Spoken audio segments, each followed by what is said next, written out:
আরজিকর কাণ্ডে আজ ফের সন্দীপ ঘোষকে তলব সিবিআই দফতরে ফের জিজ্ঞাসাবাদের মুখে পড়তে হবে আরজিকরের প্রাক্তন অধ্যক্ষকে।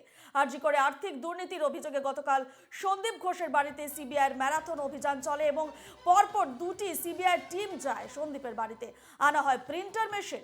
দীর্ঘ 12 ঘন্টা জিজ্ঞাসাবাদ এবং তল্লাশির পর সন্দীপের বাড়ি থেকে বেরিয়ে যায় সিবিআই। সন্দীপ ঘোষের বাড়ি থেকে বেশ কিছু নথি বাজেয়াপ্ত করেছে সিবিআই। আজ ফের সন্দীপ ঘোষকে তলব করেছে সিবিআই। গতকাল সন্দীপের বাড়িতে সিবিআইয়ের ম্যারাথন অভিযান চলে, পরপর দুটি সিবিআই টিম যায় সন্দীপের বাড়িতে।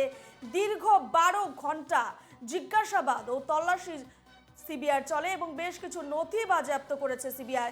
আরজিকর কাণ্ডে আজ ফের সন্দীপ ঘোষকে তলব সিবিআই। এ নিয়ে আমরা বিস্তারিত জানবো। ফোন লাইনে রয়েছেন আমাদের প্রতিনিধি বিধান নস্কর। বিধান, আমরা গতকাল দেখেছি টানা 12 ঘন্টা সন্দীপ ঘোষের বাড়িতে সিবিআই তল্লাশি অভিযান চলে এবং আজ ফের তাকে তলব করা হয়েছে সিজিও কমপ্লেক্সে। কি আপডেট, কখন আসছেন সন্দীপ ঘোষ, কি জানতে পারছো?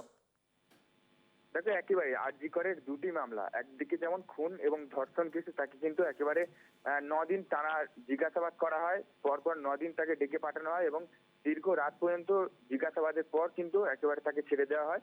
এবং দেখেছি পরবর্তী ক্ষেত্রে, অর্থাৎ যখন যে দুর্নীতি মামলার যে অভিযোগ, সেই অভিযোগের ক্ষেত্রে সেই অভিযোগে একেবারে গতকালে আমরা দেখেছি যে সিবিআই আধিকারিকরা তারা শহর কলকাতার বিভিন্ন জায়গায় সন্দীপ ঘোষ সহ একাধিক ব্যক্তির যে ঠিকানা সেখানে কিন্তু হানা দিয়েছে, যেহেতু যে তাদের কাছে যে কমপ্লেন এসেছিল, যে অভিযোগ এসেছিল, সেই অভিযোগের ভিত্তিতে গতকাল আমরা দুর্নীতির মামলায় একেবারে নিজাম প্যালেস থেকে একাধিক টিম তারা বিভিন্ন জায়গায় হানা দিয়েছে এবং সন্দীপ ঘোষের বাড়িতে প্রায় 12 ঘন্টা তল্লাশি অভিযান এবং জিজ্ঞাসাবাদ।